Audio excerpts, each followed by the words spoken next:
everyone. Welcome to Crypto Driven. This is an interview series that we run at FirstMark where we dive into some of the top companies across the crypto and Web3 ecosystem. And today I'm really excited to welcome Bradley Miles, founder and CEO of Roll. Welcome, Bradley. Hey guys. Hey Lisa, thanks for having me. Awesome to have you. So for those who don't know, Roll is a platform that allows creators to mint social tokens on Ethereum as ERC20 tokens. They launched back in 2019. And today they have a market cap of over $50 million across a bunch of tokens and a bunch of great creators. So maybe to kick off, we'll start with a very basic but important question, which is, what is a social token? Yeah, so a social token is a way to reimagine community as a digital asset. On a first principles level, there's really never been a platform, let alone infrastructure, that's thought about this. So when you think of YouTube, for instance, they may think of community as a channel. Twitch may think of community as a stream. Discord may think of community as a server. When you start thinking of community potentially as a digital asset, you'll see it inevitably can be a tool that can connect into all of these things. And so the idea of building infrastructure for social tokens, we really see as the inevitable next step for, I'd say at first, the creator economy, and then most of the internet. Awesome. So as I understand it, obviously not a social token expert like yourself, but social tokens give members of a community both an ownership stake in that community as well as some utility. So I'd love to dive in with you, maybe starting on the utility side. So what kind of utility do social tokens provide? If I'm a fan, why would I want to hold a creator's token? What does that do for me?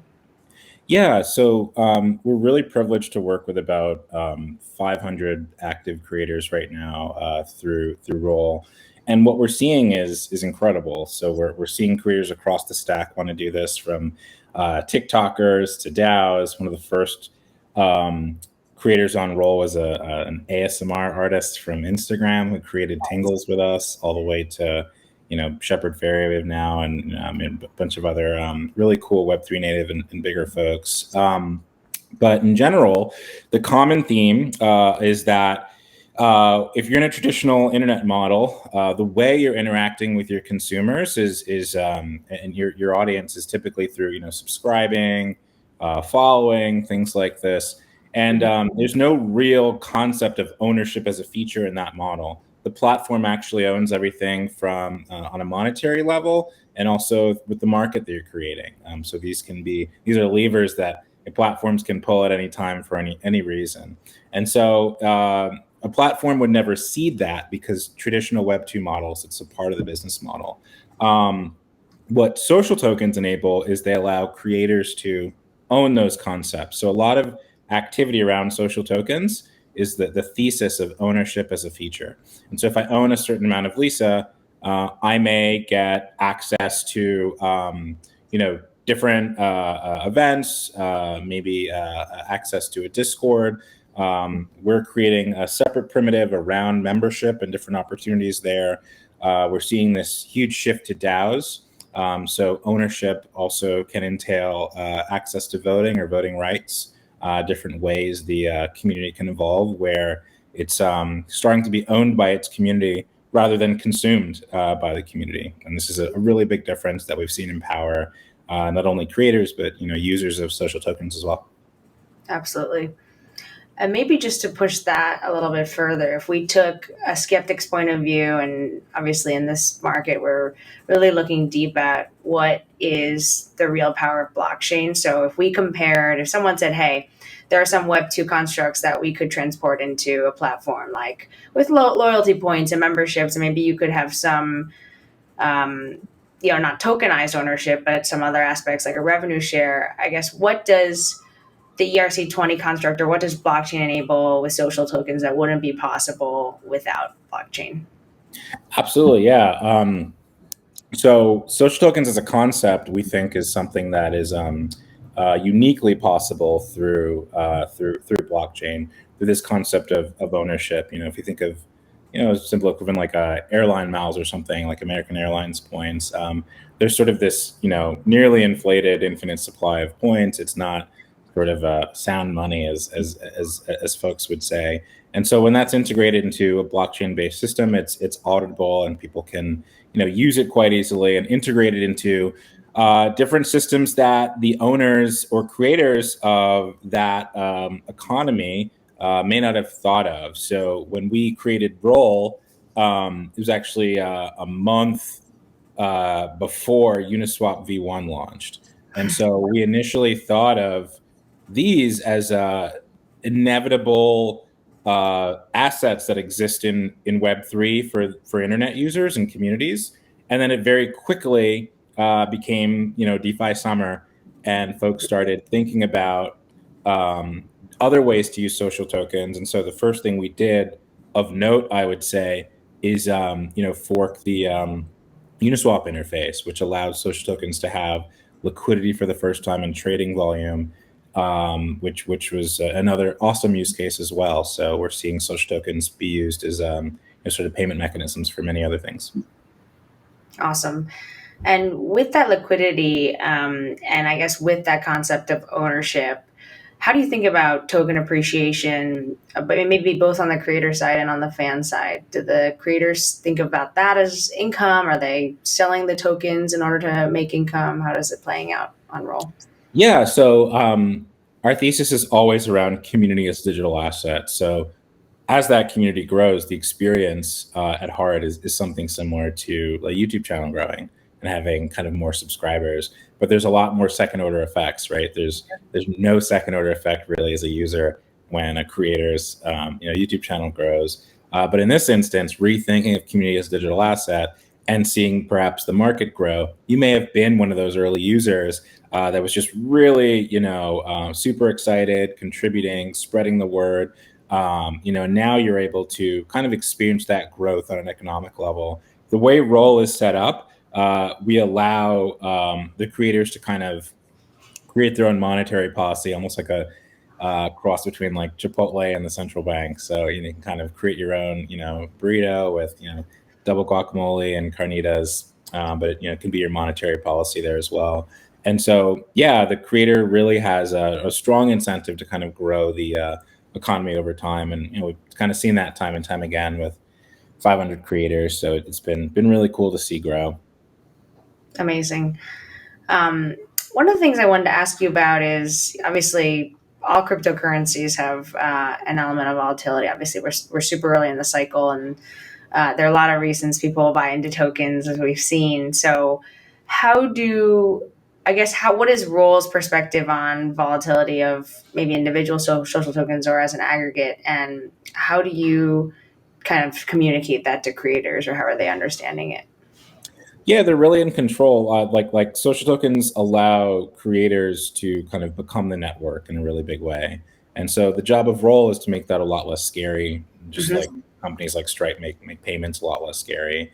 And so, what we naturally do at this stage is provide, so we're about to launch a simple staking interface that allows folks to put together sort of like liquidity mining initiatives and this sort of thing on their own. So by and large, people don't necessarily worry over the price and market of their token. They're more so excited about the different activities and kind of things they're able to do time and time again. So, but we are building tools to kind of grow that liquidity a lot easier. But we have very few creators kind of like staying up at night over like the price of their token per se. Right. That's great. So that's not the reason why they're doing this. That makes sense. So would love to deep dive a bit more on the creator journey on Roll. So how does a creator go about launching a social token on Roll? How does that work, and what do they need to do? Yeah, so it's pretty easy. So we just have a quick button on the app and on the website. You can just click to create a token. We've decided that we're so early in the process that the importance of, as you can imagine, creating a community for thinking about community as a digital asset is really important. It's the difference between, you hopping in a car with a random stranger and giving them $10 to drive you somewhere, or, using Uber, or staying at a stranger's house or using Airbnb. We trust these services because of the reputation that they've built and the network that they've built. Mm-hmm. And so how tokens are minted on Roll is almost a similar process to like becoming a driver at Uber or becoming a host on Airbnb. It's why we have folks like Shepard Fairey on Roll and Terry Crews and like just a whole bunch of other the professor, large basketball YouTuber, and people of that size are comfortable because they know there's not going to be like an Elon dog token on Roll or kind of something like this. Right. And so it's really just filling out that form, and then if you have an idea of what your token is, you can just go ahead and mint. If you want to work with us to kind of help you through a lot of that process, the vesting schedule, the token supply, we're able to do that as well. And then once you're ready, we mint it as an ERC20 standalone token on the Ethereum blockchain. So it's not the equivalent of like Twitch points or kind of something like that. It's something you could immediately plug into a DEX or take cross-chain or use on different platforms. And yeah, that's pretty much how we've set up. We've set it up this way because we will inevitably decentralize how that process happens. Right. And so we're building a very curated community in order to have it be decentralized in the correct way. We're in no rush to do that, but you can imagine a very decentralized process in which instead of the company kind of deciding what we mint, we've entrusted the community to kind of decide what gets minted on the platform, and perhaps they're incentivized to do so in many ways. That's amazing. Okay, I definitely want to come back to that. That's super fascinating. I guess one more question on the creator side. Is there a certain type of creator or a right time for a creator to launch a social token based on your experience? So certain type of creator. The very first creator on Roll was just someone I met at VidCon in 2019. After hearing like hundreds of no's, we really had to create the category at that time. There was just no other comparable. Mm-hmm. And yeah, she was just an Instagram person.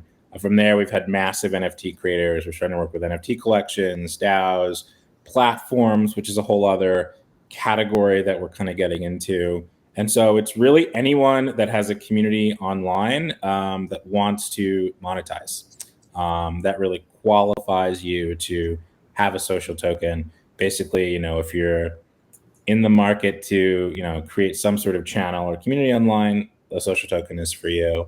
And yeah, we've seen it work pretty successfully across the Web 2 to Web 3 creator stack. Right. Wonderful. And I'm sure as you continue to scale on the creator side, you're going to have a bunch of different models, right? Different categories, different types of creators that others can look to. So that's awesome. Great. So would love to, kind of look ahead into some of the exciting things you're working on. So you had mentioned, well, first of all, social tokens really have been at the intersection of a lot of Web3 trends, right? Like DAOs and NFTs. So I may have heard that DAOs are coming to Roll. Would love to hear more about that. What does that entail, and how are you guys thinking about having DAOs come onto Roll? Yeah, so Roll is infrastructure for social tokens first and foremost. We see DAO tokens as social tokens. It's a type of social token.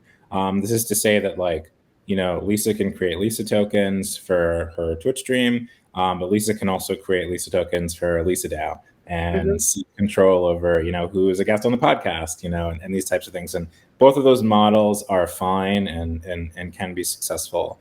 And so we're creating a series of tools that make Web3 communities and inevitably DAOs more financially viable, specifically around their tokens. So Roll will never be an NFT company. So we kind of deal directly in the social token standard. And we'll also never, we also won't move towards being a platform. So we won't create a Patreon version of social tokens. We won't create a Discord for social tokens. We won't create a DAO social network. Like, these are things that will happen, and we'll have a stake in powering them. But we're more interested in the financial primitives that are just directionally going to happen. So we've created tools like membership, which you'll hear about in the next few months, which basically recreates membership as an on-chain primitive for social tokens that can be integrated into multiple platforms, and staking as well. So like Lisa, the creator, may love, yield farming and staking, but maybe she doesn't know how to, fork synthetics contracts and have a whole staking interface and all these sorts of things. And so at Roll, we have this unique circumstance where we need to think about the future of a category. We need to think about what can only be described as a YouTube amount of tokens that will have to power and exist. And so, we're entering the phase where we're allowing creators very soon to just form their own contracts and create their own contracts around their tokens for staking, for these membership concepts. And so we really believe in this thesis as like the beginning of the on-chain creator economy. So yeah, we're starting to see a lot of DAOs join Roll. And from that, they'll utilize these different tools we have, like staking for liquidity mining and memberships to kind of build an ETH treasury. And those DAOs coming on, if a DAO already has its own governance token, can they import that into Roll, or how does that work from an onboarding standpoint? Yeah, so whole host of very cool Roll features that are more on the traditional website, which I'm happy to talk about later. The suite of Web3 products we offer are completely ERC20 agnostic. It doesn't matter if it's minted on Roll or not. So, the Bored Ape Yacht Club can use the Roll staking interface to do ape liquidity mining on SushiSwap or Uniswap. People can do use memberships to like generate an ETH treasury if you're a DAO that wanted to acquire some land or something like this. And so that's very exciting as well. People are just searching for tools to plug in, and they can use these tools as public goods. And it was very important for us to think about it in that way. Awesome. And then, I think NFTs come up a lot in terms of just token conversations and creators. So I guess, how have you seen, the social tokens on Roll are not NFTs, but how have you seen creators maybe use them in conjunction with each other? Where do you think the limits of NFTs kind of necessitate a creator to have a social token? Yeah, so here's our wider internal thesis on where NFTs are going and where social tokens are going and why. So if we think about like the traditional internet, we can call this like a form of user-generated content, with likes, et cetera. It has a centralized backend. What's actually happening is we're ripping that out, we're putting in a decentralized backend, and people are now able to create their own capital. So we can kind of rephrase this as user-generated capital. And we're seeing this bifurcate into two categories. So one is going to be around like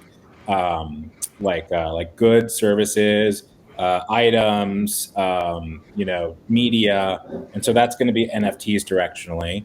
And then we're going to see community capital or social capital form, which is naturally going to be more fungible and used for the community collectively. So like the future of art and music and other media and posts and writing, maybe NFTs, the future of community we really see as a fungible standard around DAOs, tokens, things like this. And so like as we move forward, you may see us maybe have like an NFT staking interface, right? Where you could stake your NFTs and then get tokens. That may be something like we'll do. But directionally, we really see tokens as like the glue of community and kind of what we're building towards. Even the idea of voting with governance, like this is naturally around liquid tokens like this. We're building a few other tools that kind of specific around DAOs for ERC20 tokens. Got it. And what's your perspective on kind of our cross-chain future? How are you prioritizing going cross-chain at Roll? Yeah. So the creator economy is sort of like our Amazon books. Like it's where we're going to hang out for the next like 2, 3, 4 years for sure. Yep. So every platform, every creator, every concept in the creator economy will serve, the greater experience of social tokens on the internet. And when we think of the on-chain creator economy, it's definitely not something that's tethered to Ethereum V1. So we're obviously seeing a lot of stuff on many side chains. And so if there's a chain with decent DeFi activity, because we think that's going to be the backbone of social tokens, and a decent creator economy in terms of folks creating NFTs, doing collections, different types of things, or maybe other tokens. Yeah, we should definitely, consider doing that. So yeah, you could definitely see this the suite of role tools available cross chain. And yeah, and then in the near future, we'll start to publish our APIs, which will allow platforms to natively just send tokens for free, whether it's through a DM or email or a Twitch stream or Twitter. And so we're very excited about that true bridging of the gap between Web 2 and Web 3. Internally, we kind of call this Web 2.5 as like kind of like where we're going to be for the next few years. Makes sense. Makes sense. Awesome. Well, I wanted to revisit the decentralization topic you brought up earlier in this chat.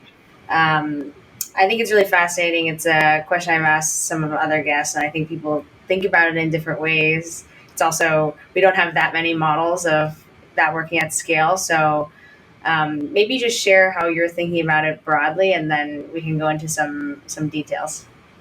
Yeah, like at Roll, or like decentralization as a concept? At Roll, how you're thinking about, what step, if Roll is going to be a decentralized or having decentralized governance in 10 years or 5 years, what are the steps you're taking today to set up that infrastructure, whether that's on the community side, whether that's on, the creators that you're bringing on to the platform and how you're rewarding them. Just, yeah, talk me through how you're laying the groundwork today for a decentralized future for Roll. Yeah. So we're building infrastructure on two different layers. So we're building infrastructure at the protocol level. So we have a suite of smart contracts that are doing multiple things. They're providing liquidity on dexes. They're drawing treasuries towards DAOs and creators, and they're minting tokens. And then we have sort of like Web 2-ish infrastructure, which is going to be APIs. So you can imagine having a message board or a groups platform or a streaming service, and just integrating social tokens natively into that service, which may have 100 million users. And now, in a week, 10 million of those users can have social tokens. And so Roll will be able to make that a reality. That second reality is something that, we're going to continue to build as a company and move forward, and do many things on the API and maybe buying side, and, with traditional platforms. On the Web3 side, there will come a point in time where the internet will do a better job collectively on managing the protocol side than the business that created the protocols. And so what you're actually decentralizing there is several things. So Roll really kind of popularized this idea of holding like a small percentage of tokens that are issued, and this in effect powers the communities that we sort of that are on Roll. And so as a next step, you have to ask yourself, like, who would be a better steward of the future of all internet communities? Would it be one company, or would it be the internet itself? And so we think with the right tools, it would be the internet itself. And so for us, decentralization is around concepts of community building, thinking of community as digital asset. So there may be a fee-based model where you may have Sears create a token in 2023, and maybe people that have supported the Roll protocol for a number of years would do a lot better job bringing the Sears token to Web3 versus Roll the company. And so a great decentralization structure would incentivize every person, whether you're in Bangalore or Nevada, to power that community. And so that's a very powerful model of decentralization that we should have. And any questions that are made on the protocol side, so what is the generalized minting structure? Do we want to mint an Elon dog token, on Roll? Like a lot of those decisions, we would, just cede to the community. We would take this golden thing we love and just give it to the community to kind of move forward. Any revenue that comes through any sorts of products, these wouldn't, on the protocol side, wouldn't go to the company. They would, they'd go to the treasury and sort of the DAO that's helping build that. And inevitably, the role protocol is going to start to power things outside of the role company, and so even that directionally would be controlled by folks that are governing that.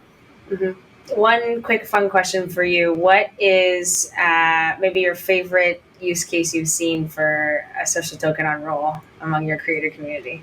We were very early on, and I think the Mr. Beast of creators on Roll is definitely Whale Shark, and Mm-hmm. he's doing great things, and we're super happy with what he's done. And he kind of created the concept of like social token liquidity mining, and so we were very excited to turn that into a product. We kind of proved that out early on, really just getting a set amount of tokens and manually distributing that every month to Right. folks that are providing liquidity. And so super excited to debut a tool that makes that super easy. But really excited about the concept of, I'll call it like X to earn. Mm-hmm. And so that's exciting because that's going to extend beyond a game and playing. It's going to extend towards any aggregated contribution, like writing, or even in some future version of the internet, thinking, think to earn, or Right. listen to these different types of things.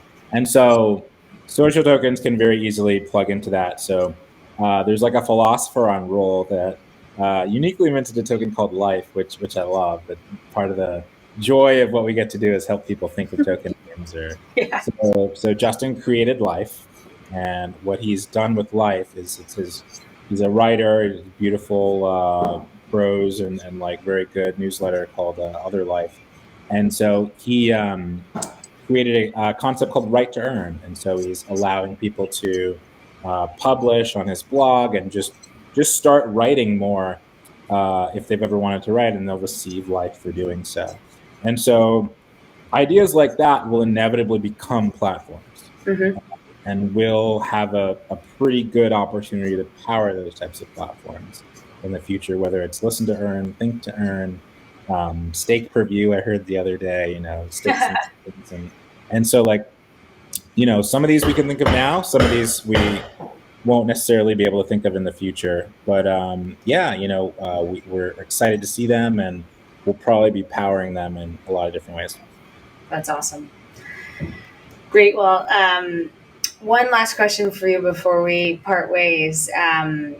Obviously, lots happening in the market now, but as you guys have been thinking about this for a very long time and so deep in it. What do you think causes or allows social tokens to go mainstream, both among creators and community members?